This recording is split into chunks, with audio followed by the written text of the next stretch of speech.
Welcome to J&K Barbecue. As always, my wife Karen's on the camera. I'm Jim.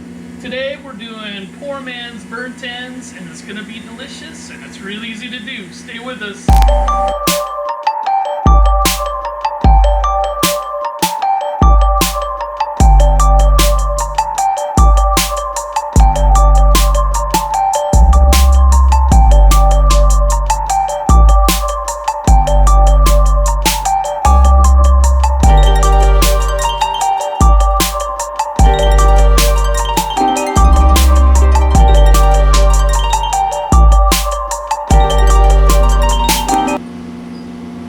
Here's what we got. We got two 3-pound chuck roasts. We just got these at Costco. We normally do burnt ends with brisket, but today we're gonna show you how to do it on a little bit of a cheaper scale. And we like to use chuck roasts for these. Many people, you can look up many videos that show you how to do poor man's burnt ends, but we're gonna show you how we do it here in J&K Barbecue. So we'll have some olive oil as a binder, and we have a couple of rubs here. But use your favorite rub, use your favorite steak or brisket rub for this. We're just gonna use olive oil as a binder. We use a binder just so the rub will stick to the meat, adhere to the meat. We like to get a lot of good bark for our burnt ends, so we want to make sure you get the sides. We'll flip them over and get the other side as well. Try to keep one glove dirty and one glove clean. Now it's easier said than done, but try and do that. Alright, so got them oiled up. Lost the rub here, but that's no problem. We're going to use 2 rubs today. Both of them are from Kosmos, but use your favorite rubs. We got Texas beef. We're going to use that as our foundation layer. Gotta screw off the top. This is a new bottle, so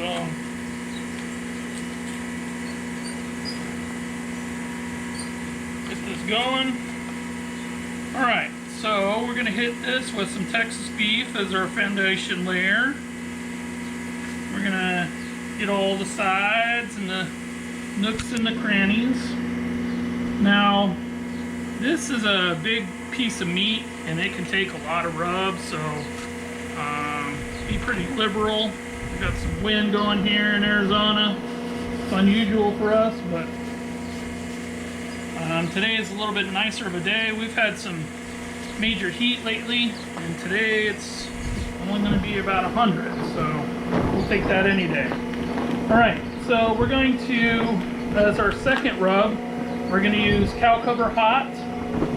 This is going to give us just a little bit of heat, but it's also going to give us that nice mahogany color because it's got some paprika in there.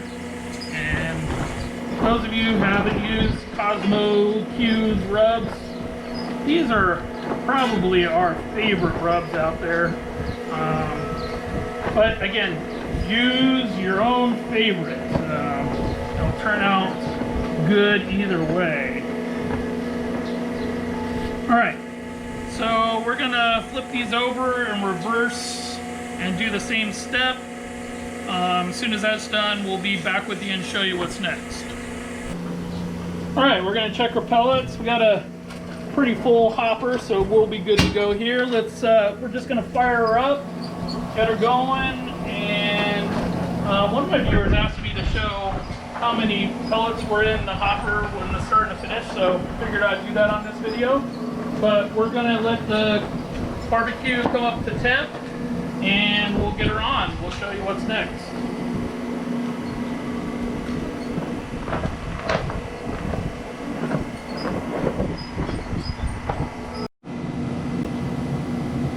Alright, pit's up to temp. We're going to cook somewhere between 250 and 275 today.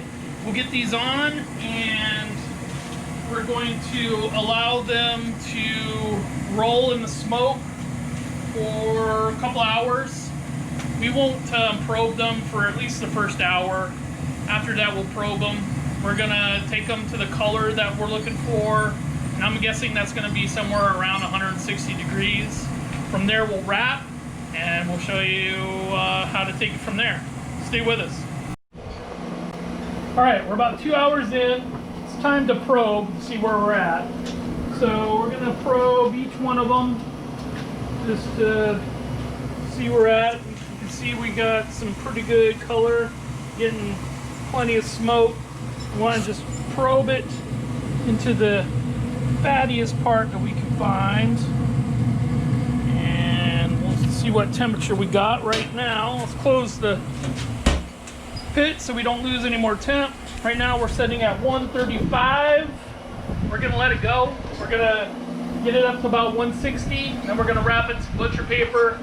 From there, we'll take it up to about 190 degrees inside the butcher paper, and then we'll cube it up and we'll make it really, really tender and juicy.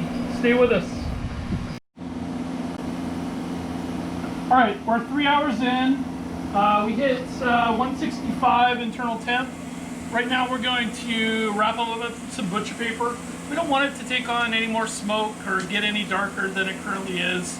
So this will continue the cooking process, but we will hopefully have a prettier end product.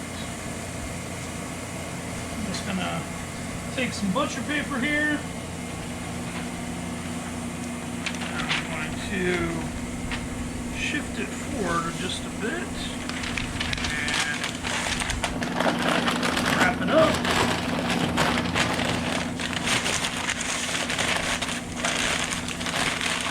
And we're going to just put it right back on the pit.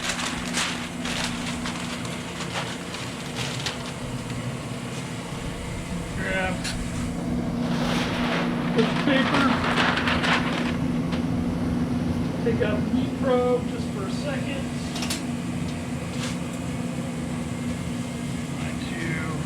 Wrap this one up.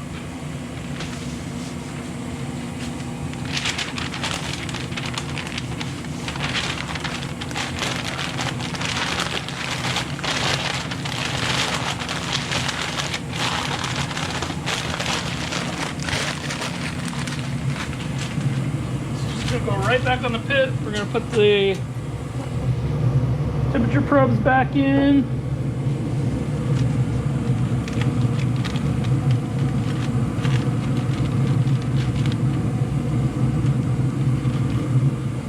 We're going to let this roll to about 190 degrees, and then we're going to cube it up and get it really, really tender. Stay with us. All right, our chuck roast hit 190 temp, so we're going to pull one out and cube it up. Take this one, probe out of the way.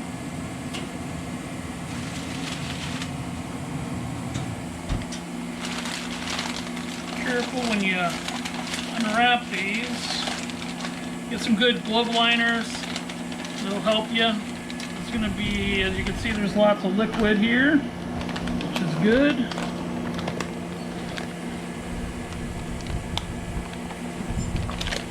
Just get this out of the way.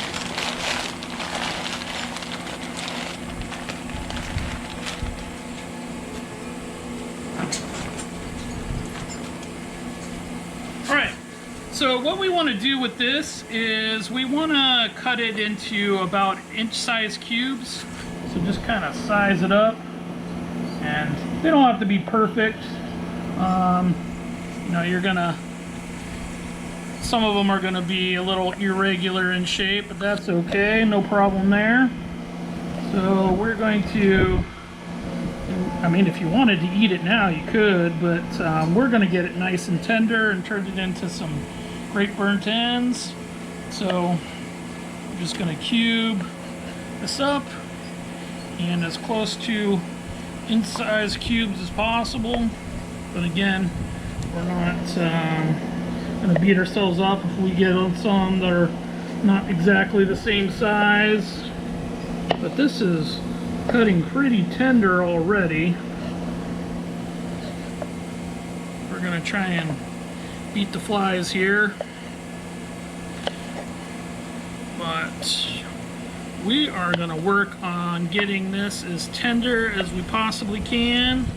You can see my dogs here. They want to get a good piece of this too, so we're just going to grab a pan. We're going to put our cubes in here. Get these in here. We'll show you what we're going to do next. Let me cut up that other one and we will get back with you and show you what's next.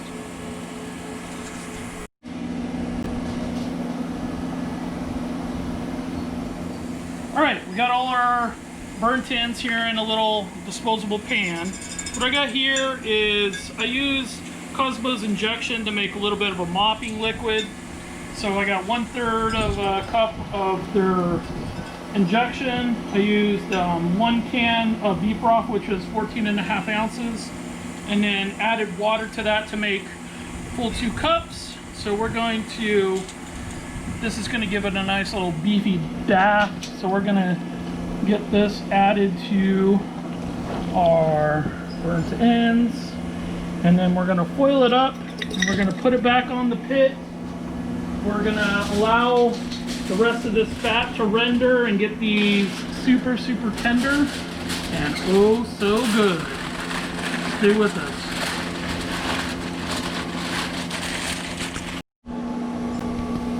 Alright, so we pulled out the burnt ends, but I just wanted to show how many pellets we have left in the hopper. So pretty long cook today, so we used a good portion of pellets.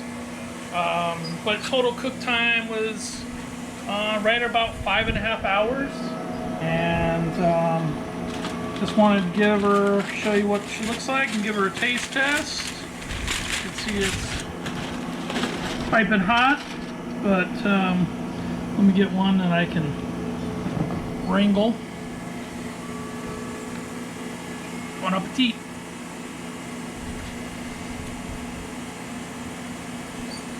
Oh man, that is so good.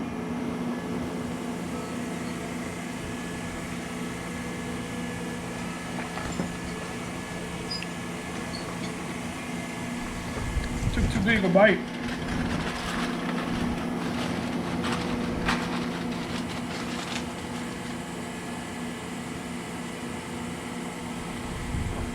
So meaty, tasty, delicious. That rub really goes well. Again, use your favorite brisket rub, but these taste just like brisket burnt ends. They're really good. We'll probably eat on these the next couple of days. Hopefully you enjoyed the video. Like and subscribe. Tell us what you think.